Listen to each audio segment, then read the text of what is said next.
Hi everybody and welcome to another Whichaddon.com interview. I'm joined today by Steven from Satago. Hi Steven, how are you? I'm good. Thanks. Nice to meet you. Good to be here. Yeah, thank you so much. Steven, just let us know a little bit about what exactly you do with Satago. I understand you're a pretty important part. and Oh, me. yes. Yeah, so I'm the guy that founded the company, and I'm the CEO of the team now. So yeah, Yes. running the strategy and everything else around it. Excellent, very good. For those that haven't heard of Satago before, can you give us a brief overview of what Satago is? Yep. So we are a credit control add-on for Xero, and we do three main things. There's the debtor chasing CRM, which automatically chases your customers for payment.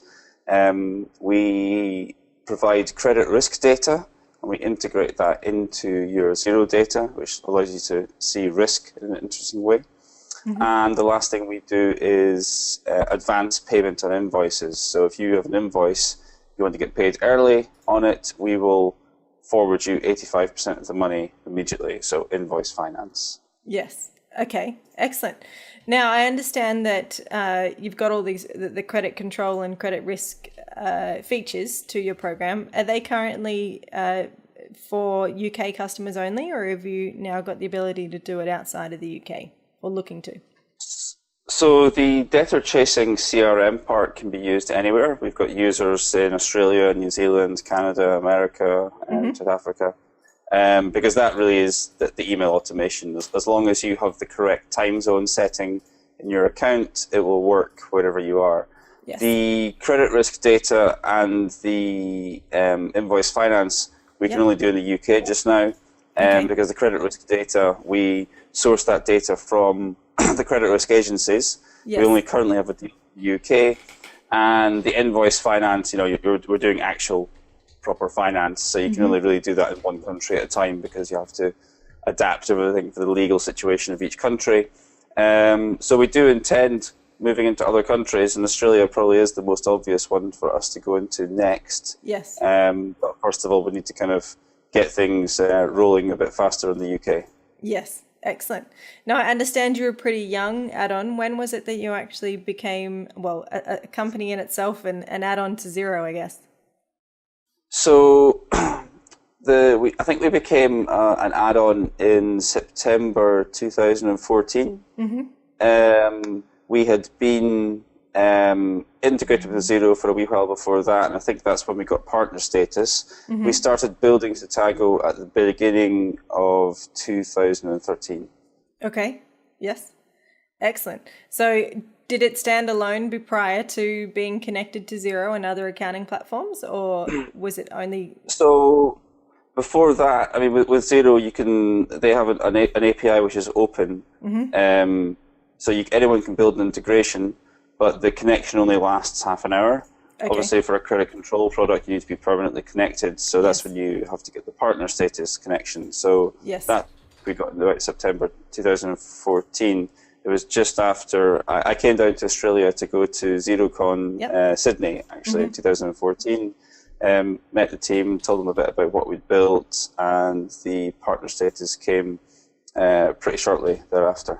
Yes, excellent. Okay, so how did you come up with the idea of Satago in the first place? Where's the name come from for a start? Yes. Yeah. So I mean, the name for Satago. It's quite difficult to come up with company names these days because you can't find domain names. So I was looking through a Latin dictionary, and I found the word Satago, and it means to pay or satisfy a creditor, which is like, okay, that's great. That actually means what we're doing. So that's where the name came from. The idea for Satago comes from my family business background. So. My father started a business in the construction sector in Scotland, and late payment is a really big problem in the construction sector. And so I kind of grown up always knowing that this was an issue for the family business, and always wanted to do something about it. So years later, my career took a bit of an interesting route. I started off as a genetic scientist, strangely, but I ended up doing an MBA at Oxford, where I decided to explore this idea for a product which would help tackle late payment, and that's where the idea for Satago came from. That was 2010 to 2011 was the MBA, and then it was only in 2012 that I managed to raise a little bit of investment to build a prototype. So we were actually the first company pretty much in the world to raise crowd equity funding. So I had a crowd of 60 people invested in my business, anything from £10 to £5,000, and that allowed me to raise £30,000, which was the first money we used to build the Satago prototype. Oh, wow. Excellent. So had you come up, obviously, from the pains and watching what your family was going through and knowing that data chasing or credit control was such a big issue for so many businesses, how did you really come up with, and what's the process from coming up with an idea like that to then building the software? What did you have to go through to get to that? Yeah, well, it's pretty tough because, I had the idea, and the idea, like many startups, is very different from where it ended up. So the original idea was looking at credit reports. So I looked at Experian, I looked at Dun & Bradstreet, and I thought the data these guys have is kind of the industry standard for dealing with businesses. But it's actually very out of date data. By the time you see a credit report, the data can be quite old, and it's good because these guys are trusted, it's standardized data. But I always thought for the payment data, there's so much data in companies' accounting software that tells you if they're good payers or not. Why can't we find out a way of incentivizing people to share that data so everybody knows who the bad payers are? Yes. Because in the UK, it was in the press all the time, people talking about how bad companies are at paying their small suppliers. So this idea was, I'll make this system which encourages people to anonymously share data about when their customers pay them. Now, the first challenge is I'm not a software developer, so I couldn't build it myself, and I didn't have any money to pay someone to build it. So, when you look in like guides to start raising money for startups, they always say the first thing to do is raise money from friends and family. Yes. I was like, well, my friends and family don't have £30,000 spare. Yes. That's just, maybe some families do, but we didn't have £30,000 spare. So that was where the crowdfunding was great, because it meant I could raise, £10 here, £50 here, £100 there, and it all adds up. Yes. So that's what gave me £30,000, which was enough to pay a contractor to build a prototype of Satago. So it worked, it integrated with Xero, had a nice design, it pulled the data in, and then it created these reports about when somebody was paying their bills, which was great in theory. The reality was that nobody at the start really wanted to use it because there's a massive chicken and egg problem. Yes. Because until there's lots of data in there, it's completely useless. And that was basically how it started off, as an empty database. So we very quickly had to start developing the product to make it more useful from day one. Yes. And that's where the debtor chasing stuff came in. So that's obviously something you can switch it on immediately from day one, and it works nicely. Yes. So that was the kind of the beginning of the evolution of Satago. We kind of ditched the idea about sharing the data, the payment data, because maybe one day that's something we can do once we've got lots and lots and lots of data and people feel comfortable sharing it. Yes. But for now, we've really switched to being the active credit control tool. Yes. Excellent. Okay. What's your, of all those features that you've created, like obviously starting at that initial idea and building it and evolving it over time, what's some of the most exciting features that you've really loved creating and getting out into the market? Yeah, so the integrated credit risk stuff I think is really exciting because it's probably in some ways it's the most unique bit. So small businesses know that they're meant to look at credit reports before they deal with a new customer. So they're kind of aware of that. And, some do, some don't, all should. but they've never had an easy way of monitoring ongoing credit risk. So, you can go to one of the credit risk companies and subscribe to their products and get a list of companies and just watch them. But you've got no way of knowing, right, this guy owes me more money, I need to concentrate more on them. It's also very difficult to keep an eye on credit limits. So just doing something which was relatively simple but ended up being pretty powerful with the credit risk data was really cool. And the good thing is it makes it a fantastic product to demonstrate, because you show someone it and they're like, whoa, I've never seen this before. And then it's like, the phrase people always use is, this is a complete no-brainer. It's obvious that the small businesses need to be using this tool. So that, in many ways, has been the most exciting bit, the bit that we built.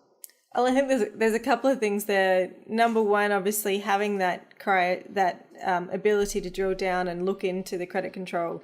As you said, you did say it, but it's the key point is prioritizing, helping people prioritize not just who they need to pay because they're the most overdue, but because they're the most high risk. So prioritizing's a huge thing. Exactly. So, and credit limits. So that's something that you have inside. So inbuilt, you put a credit limit on your customers because Xero doesn't have that by itself. Exactly. So what we take in the credit reports as recommended by the Credit Reference Agency. So we're partnered with one of the reference agencies in the UK, and what they do is they're the ones who have the experience and the knowledge to build up the credit scores, which is the one number that gives you the health of the customer, and the credit limit, which is how much obviously credit you should ever give your customer at one time.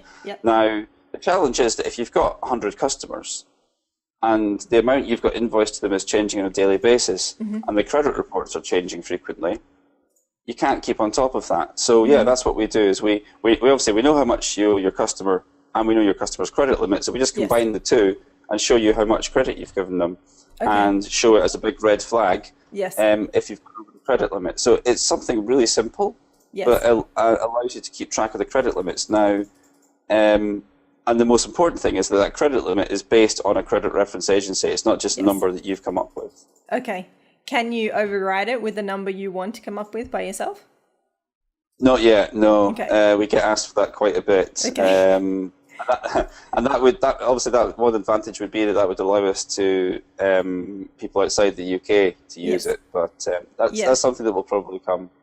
Yeah, because I know that's something that I use Deer Inventory for a lot of clients, and that has credit limits built into it, and having the credit limits built in means that when you go and create an invoice or a sales order, it'll either you have a choice of it coming up with a warning to say stop entering the sales order, or let them enter it in and save it, but not proceed any further. So exactly, because it's a good thing, because if you're disciplined with credit limits, it can actually be a way of getting paid faster. Because you say to your customer, like, I can't send you any more goods until you've paid off some previous invoices. That's just our whole policy. If you're actually managed to be disciplined about it, it can be very effective.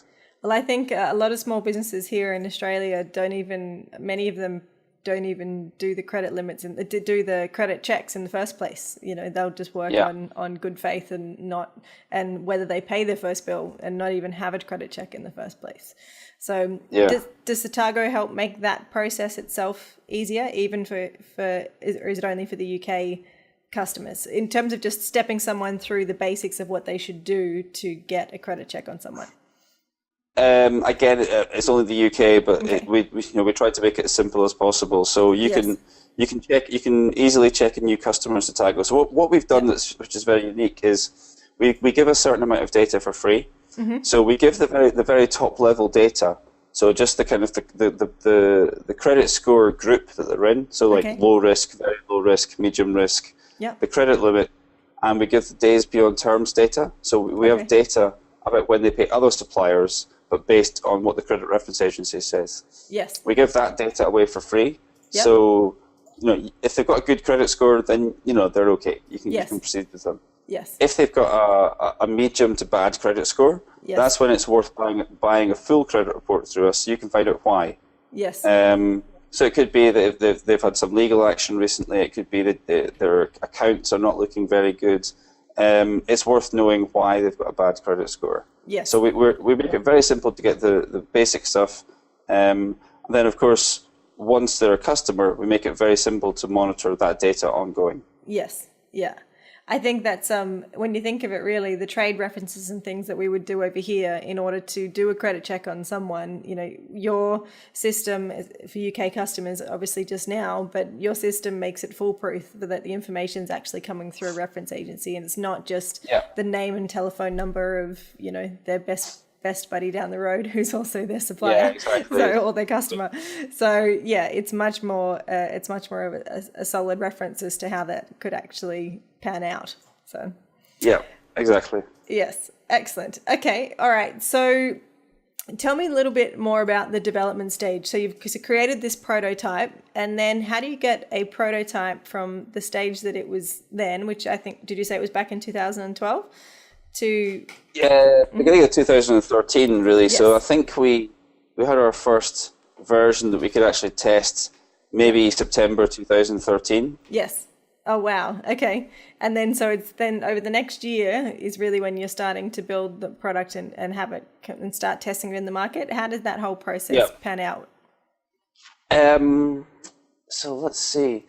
The first thing is persuading anybody to use it. So now, if we actually started off, we almost started off in a bit of a different way from most startups. So the first thing you're really meant to do is, find 10 companies or so that will test it out for you and give you feedback. But one of the investors that we got through our crowdfunding was actually a PR guy. Okay. And because late payment was so big in the press at that time, the problem for small businesses, we actually managed to get a press story about it in the Times. Excellent. And this story did quite well and ended up with loads of people coming to the website and signing up. Yes. I was like, okay, this is pretty cool. So we ended up with a lot of people using it, a lot of data, even though the product didn't really do much. Yes. And that's where I started getting feedback from those early users about, what do you think of it? Is it any use? I got some reviews from them, and maybe people were just being nice back then, but they said a lot of good things about the idea, and that kind of combined with one of the major things I had to do was find a co-founder for the business back then. So I didn't want to be on my own doing this. Yes. Investors told me that if I wanted to raise money, the only way they would consider raising money is if I found a technical co-founder. Okay. So I did that, and then I managed to raise a bigger investment. So that was £600,000. Okay. And that kind of took it to the next stage. Yes. Excellent. Okay. And how do you, once you've, what was your sort of main strategies other than PR, which is obviously, it's a very useful process to be able to get your beta testers that way through people that are obviously experiencing the pain and trying to solve a problem already. They're there and ready and waiting. Yeah. What other things did you do to help really kickstart the business? You've got the investment to help build the product. What else were you doing that really helped grow to being so well known in the UK in such a short period of time? Well, I mean, I would say that so we did the investment round in 2014, and most of 2014 we didn't really push ourselves to be well known. Yes. So people kind of signed up organically. We were listed early on in the add-on stores for some of the other products. Okay. Some of the other accounting softwares. Yes. And I always felt that the product wasn't quite ready to be pushed actively yet. It was very early stage. And I would almost say it was like that until mid 2015 actually. We got listed in the Xero add-on store in September 2014. That's probably when the product was kind of first of all decent. And it was only really once we were listed in the Xero add-on store that we started to push things a little bit. Yes. But I mean, to be honest with you, I still consider Satago to be pre-launch. Yeah. We haven't properly launched. We haven't launched the business yet. Yes. but we're very close to launching it. Yes. Okay. Because it's been such an evolution Yes. that the product that I consider the kind of the finished package is only really now ready to be launched. Yes. Okay. That's pretty exciting to know. I know from our reviews of Satago and many of the other add-ons, I guess, in the space, is that you are one of the add-ons that have most of the features across, or the most fully featured across all the different purposes. Lots of that do the same thing that you do, but only do pieces of it, and you guys do a whole lot of it. So that's pretty exciting to hear. Yeah, that's the thing, is that we started off with the debtor chasing, but we kind of knew that we were going to have to do a lot more than that to be a good tool, because that's really a feature. It's not a whole product. So I was always trying to look 2 steps ahead and see where we would need to go to be a really exciting product. Which is why the risk data I thought was very important, because making that accessible for small businesses was important. But ultimately, to really make a difference to small businesses, I thought we need to be able to provide them with finance. And that's where I think we have the chance to make a transformational difference, because we're able to using our product and our technology, we're able to finance businesses that no bank can touch. So we're still in a very early, almost testing stage with the finance, but already we're almost acting as a lifesaver to many small businesses, because they can't get finance from the bank. Because the amounts that we're actually financing to some of these businesses is so small that no bank would ever look at financing them. And we're actually the guys that are rescuing their cash flow now. But the major difference that we've got compared to any other finance business is we genuinely improve companies' financial health before giving them the finance. Every other finance business pretty much wants to give you enough finance to keep you alive.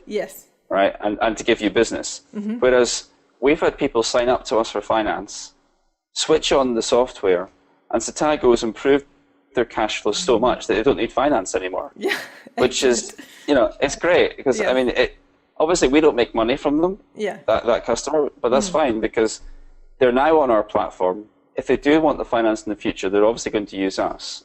And they then recommend us to people, because it's like, well, this software is amazing. You use it for finance, and then it stops you needing the finance. That's very cool. Now, I want to reiterate something there. You did mention it before about some of the features being free. They had to pay for the more detailed report in some cases if you need furthermore. So just want to clarify, as you said just then, that these guys, that you're not making any money from the business that signs up initially that's improving their cash flow. So Satago is free for majority of features, correct? Yeah, that's right. So if you use us for the debtor chasing, that bit is free. Regardless, even if you're in Australia, we're not going to make any money from you in the near term, because we're not going to sell finance to you. So debtor chasing is free. The top level credit risk data is free, and that allows you to see actually the powerful stuff. So the credit limit monitoring and the kind of the data integrated with your sales data is free. If you want a full credit report, then you have to buy a subscription to view full credit reports. But I know, of course, the finance is where we make, or we plan to make most of our money, because that's still kind of just getting off the ground. Okay. With the whole, I know you only went free late last year. That you were charging a subscription before that. What was the good and the bad things about doing that? Was there anybody that turned around and went, well, what's the catch, or anything like that, or what was the good and bad feedback you got? To be honest, I never wanted to charge from Satago, because I knew quite early on that we would eventually do the finance part of the business. But the problem with not charging people is that it makes them suspicious. So I think, like you said, people think, well, what's the catch? Why is it free? So I wanted to make people pay for it to A, avoid that problem, but B, prove that it was good enough to be paid for, which we did. We had quite a lot of people paying for Satago. But I knew that the bigger opportunity was to make the product free and supply the finance to everyone. And the other thing is, Xero brought out their own debtor chasing features at the same time. And I thought, well, the timing's actually perfect. We can reveal that we've got this finance product coming. Yes. There's no real point in charging for this because Xero's got, you know, it's basic stuff. It's not as good as what we do, but it still does it well enough for a lot of people. So I thought, well, the timing is good now just to make the flip free. It's now obvious why it's free because we're doing the finance. So yeah, I mean, some people think we're a bit mad, to be honest, because if the product works that well that it can fix someone's cash flow so much that you don't need finance anymore, you could strongly argue you should be paying for that regardless. Yes. But I'm sticking with this model. Yes. Yes, and I'm pretty sure there's still quite a few businesses that need help ongoing. That it's not like you're going to run out of businesses that need help over time. And whether they need financing or not, you're still helping them, which is obviously your main goal, goal anyway. Yeah, exactly. And even if we fix someone's finances so much that they don't need to finance, you know, there's a good chance you can need it at some point.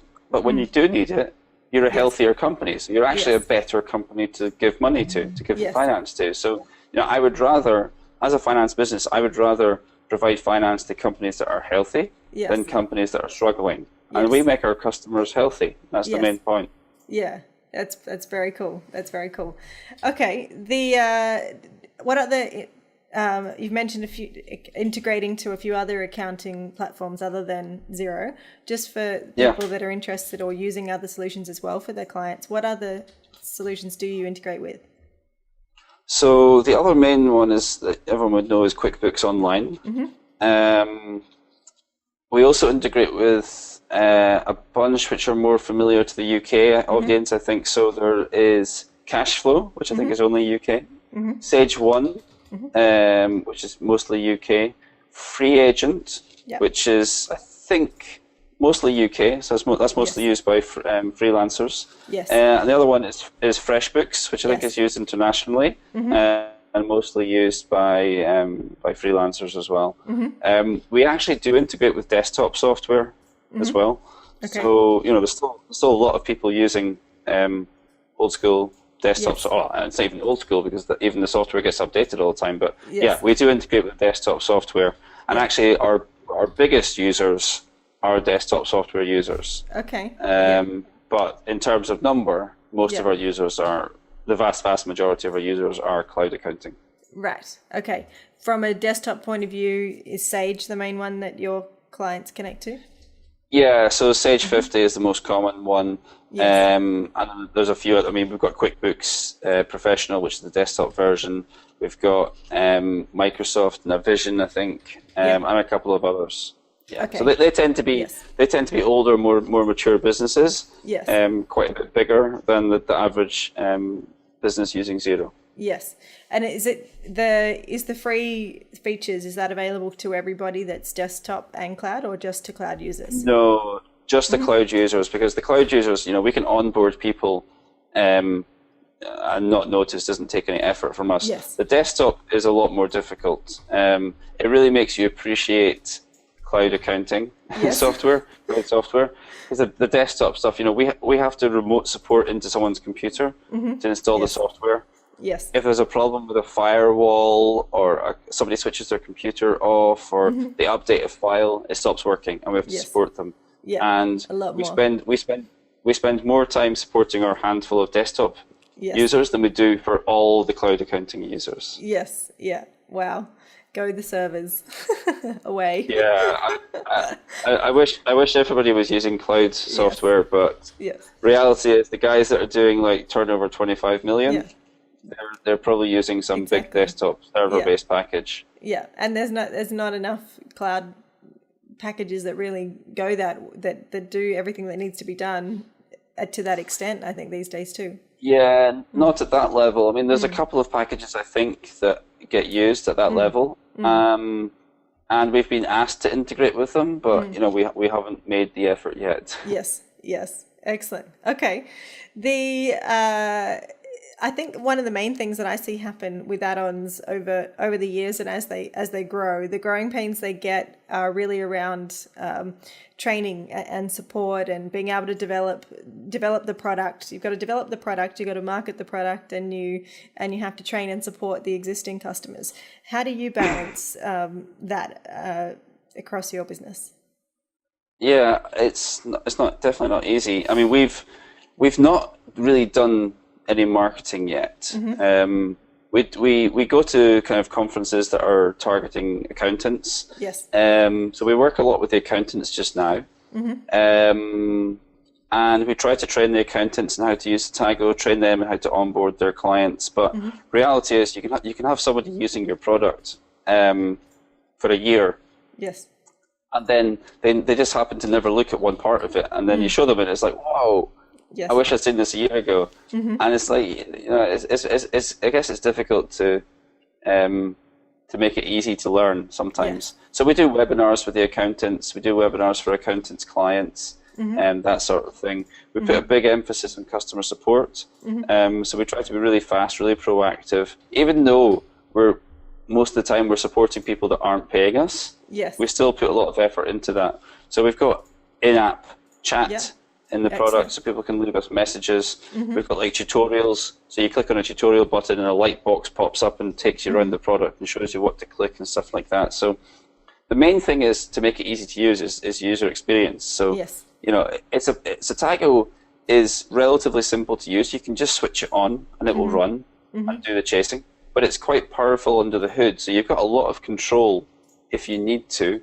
The trick is to kind of find that balance so that the people that want the powerful stuff can find it and use it, but the people that just want to switch something on can still just log in, switch it on, and not be intimidated by the product. Yes, excellent. Okay, for you said you haven't done much marketing at all. Have you gone to the XeroCon? Have you done XeroCon I know you came to XeroCon Australia last year, but not for a stand, yeah? Not for a stand that time, but we've done XeroCon twice in the UK now. Okay. Yeah, in London. We exhibit at Accountex, which is the big accounting trade show, which is actually this week. So that starts on, I think it's Wednesday and Thursday this week in London. So that's the only bit we've really done is the trade shows for accountants. We'll do things like go on the Xero Roadshow. QuickBooks also do road shows where we meet accountants, but we've not done regular sales and marketing yet. Advertising and having people on the phones and salespeople. But that's what we're probably about to start quite soon. Okay. What's your tips for people if they're going to exhibit at XeroCon or Accountex to really get the most out of it? That's a good question. I guess you have a enthusiastic team with you. I think it's pretty often. Well, as far as I've seen so far, the people working for add-ons are always really enthusiastic. They're always very small teams, so they love the product. Make it easy to demo. Our product looks really good when you show people, because when you show them, particularly the credit risk data, it's always like, wow, this is amazing. I need to get all my clients using this. So that always has a big difference. I guess you got to kind of try and stand out somehow.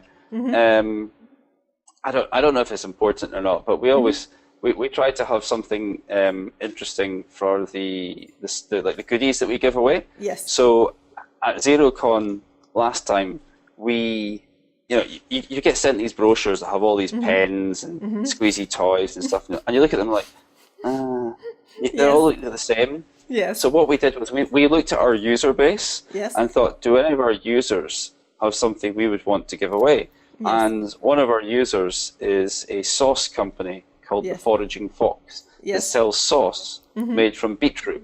And I was like, this could be really cool. So we bought 250 bottles of this beetroot ketchup and put stickers on it and said, this is the secret sauce for getting paid on time. Excellent. And gave away bottles of ketchup to the visitors. And everyone was like, oh, this is really cool. So people were coming to us saying, I've heard about this ketchup. I was like, well, you can have a bottle of ketchup as long as you have a demo of Satago first. Yes, excellent, very good. Yes. So yeah, that was Standing good out. idea to do something different. Yes. Yeah. Very good, very good. It reminds me of, I think it was XeroCon maybe 2012 here in Melbourne, and Vend brought over, they had Tabasco sauce as their Right. thing. This is obviously a number of years ago, but then by the end of it, they were having competitions of who could drink the bottle of Tabasco sauce. So I wasn't involved, but it certainly had people talking. That's maybe late in the evening by the time you're getting to that stage. Exactly. Excellent. Okay, so you've talked about moving and emerging into different markets. And really a lot of your key features are focused in the UK at the moment. What's your plans for expanding into the new markets, and also lessons for other people that are looking to do so, other add-ons that might be listening that are also looking to do that? What have you learned through your years of experience? Yeah, so I mean, we're a bit of a special case for internationalization, and it's very unusual to have a product that's limited to one country, and that's purely because the data, you just can't do that without, you can only do that country by country because we license the data from the reference agency. Yes. And the finance stuff, we have to spend a massive amount of money on lawyers and checking out the legal situation in each country. So where we go is where we can access the data and where the credit risk data is good. So Australia I think should be good for us because, obviously it is the most advanced country in terms of cloud accounting. Yes. So the market is good. A lot of people using it. A lot of people who are much more advanced in terms of thinking about add-ons, particularly the accountants. And the risk data, I believe, is accessible, which means that we can stage it almost like we did in the UK. So we can bring in the credit risk data to the Australian market, and we can push that remotely. We don't need to have a presence in Australia on day one. Yes. We can do all the support from the UK. Where we will start to get boots on the ground in Australia is where we start to do the finance. Yes. And I think that'll be really interesting. Yes. If I was to advise anyone else, I would say, the default advice would be don't do a business which limits you to one country. Yes. Because, although it's the route we've chosen, and you don't have any choice if you're doing finance, it depends whether you want to be a finance business or a software business. A software business should, in theory, be able to work anywhere from day one. Obviously, part of our product does, but it makes it more difficult to explain to people. And it's a shame. We get a lot of people signing up from all over the world expecting to get our credit risk data. And we don't want to put them off from using the product because they still get a lot of benefit from using the CRM part of it. Of course. But we haven't got to the stage where our product can not show you the bits which aren't available. Yes. In theory, what we could have is a version of the product which doesn't even show you the other features if you're not in the UK. But we've not got around to doing that. Yes. So, ideally, your product should work worldwide because it's almost amazing that we've got so many users that we do because, we'd never actively go after the Australian or New Zealand or American or Canadian users, but we still pick them up. Yes. It would be great if I could give them the whole product, but it's going to have to be a staged thing. Yes, they just have to wait a little while. Yes. Excellent. Yeah. Okay. How big's your team in the UK? We are 12 just now, and we should have another couple of people starting in the next few weeks. We're actually moving office this week as well. Yes. So we've been working in a kind of a co-working space for a long time, 2 years, which is nice. It's good fun when you're a small business, but we're kind of starting to scale up a little bit. Into our own private offices in an area of London called Camden, which is famous for having markets and stuff like that. It's a really cool area. Yes. It's not quite central London, it's a little bit out, but it's a very famous area. And it's a brand new office space. So it's a brand new building, and we're the first people going in there. So it's pretty cool to have our own space. That's very exciting. First time. Yeah, that's cool. And of the 12 people that you have, how many people are in development versus in your in everything else, marketing or management? sales? So there's we're very development heavy just now. So there is 8 people in development, and 7 people in development, and 5 of us not in development. Yes. Now, if you look at software businesses, once they get kind of biggish, they'll say that it should be a ratio of 3 to 1. So 3 people in sales and marketing to 1 person in engineering, because you can be an exceptionally good product with exceptionally good engineers, but unless you've got people using your product and people selling it, there's no real point. Yes. Okay. Obviously, early stage, you start off with an emphasis on development because you're building a good product, and really all the sales and marketing is meant to come from the founder. Yes. But we're getting to the stage where we could probably justify building out the sales and marketing side of things. Yes. Excellent. How do you go about making sure that you get the right people? What's your tips on recruiting the right people?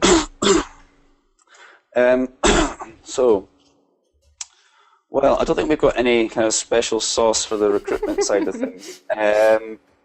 It really comes down to personality. Yes. Because a lot of people think they want to work for a startup because it sounds cool, sounds like it's going to be fun, but they don't realize that it's actually pretty tough. It's very uncertain. Yes.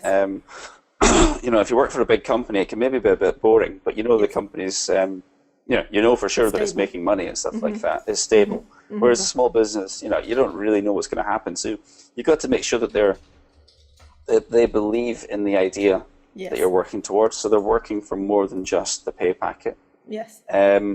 And really, when you're early stage, it's almost like a catch-22, is you want exceptional people, but you can't afford to pay exceptional salaries. Yes. So you can't compete with the big banks or something like that for getting people out, but you still want to get their most talented people. But in some ways, the most talented people are the ones that realize that the biggest opportunities lie in startups. Yes. So that's why you still can get those people. Yes. Yeah, definitely. Was there ever a point that that you thought that it wouldn't work, that it wouldn't? Yeah. Yeah. Yeah. So it's one of the most difficult things is raising investment for a small business. So you're not gonna. I think I'm losing my throat. Sorry, lots of questions. Yeah, no, it's an early start for my throat. So the most difficult thing is probably raising investment, because it's just difficult. There's a lot of people out there building a lot of businesses, wanting to raise money from. There's not that many investors. I'm sure in Australia it's kind of similar to the UK. There's a limited number of investors.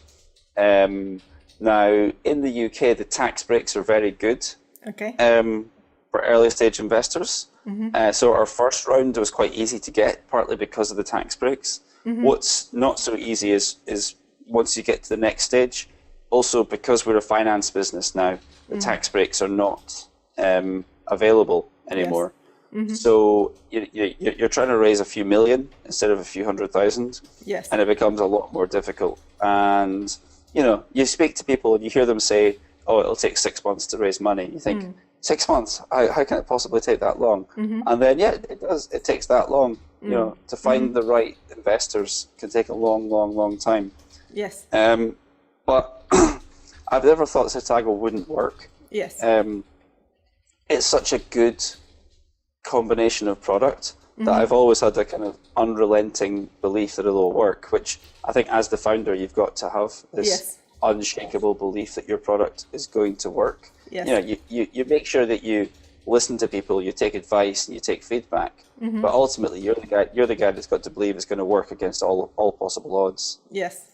Yeah, definitely. Well, it certainly seems like it's working. When we reviewed your products, as I said, when we first started Whichaddon late last year, we were pretty amazed to find something that had so many features and that had so much in it, jam-packed into it, that when you compare it up against all of the other solutions, it's really not doing everything that they can, or they're focusing on one key area. When you're able to focus on lots of areas, but you haven't sacrificed quality for the fact that you've done that. So it's fantastic to see. Exactly. So I wouldn't say it's easy though. It's no. A lot of people say when you're doing a startup, you should really concentrate on doing one thing and doing one thing well.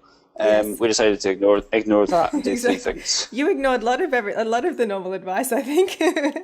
Yeah, But it worked. we definitely. Yeah. Yeah, it's working so far. Yeah, I think that's the only way to go. I'd have to say I'm pretty like that as well. You just get in and do it and trust your instincts and keep going. Yep. So, yeah. Exactly. Excellent. Well, I suppose I have one final question for you. What's the exciting things that are coming up for Satago, other than a new office, coming up over the next, in feature-wise, in the next couple of weeks or months ahead? Well, I mean, what we've been doing since the beginning of the year is testing the finance tool. Mm-hmm. So we've financed just a small number of businesses, and not a massive amount of money, just a few £100,000. Yes. But the feedback on that has been amazing. You know, we've had people telling us that our product for finance is already better than the established people that have been doing this for years. Wow. So it's a really, really exciting point. So the big thing for us is actually launching the finance business. And building a sales and marketing team around that, getting some PR around that. That's what you're going to see from us a lot over the next few months. And I think we're almost going to maybe slow down on the feature development and kind of just focus on making sure that the product experience for everyone is really good around those areas. And there's a lot more to kind of make the finance tools almost easier and more intuitive to use. We've got more things coming on the credit risk side of things. So alerting, for example, we don't do enough alerting around events, and kind of pushing that to the market a bit more as well. Yes. Excellent. Well, I can't wait to see the product when it does come to Australia and is fully featured when it comes to Australia. I know people can get online now and start chasing for free, and they've obviously got more features even than what Xero invoice reminders do have. There's a little bit more in there, so it's certainly worth having a look at and having a look at your website and seeing what's there. Yep, I totally agree.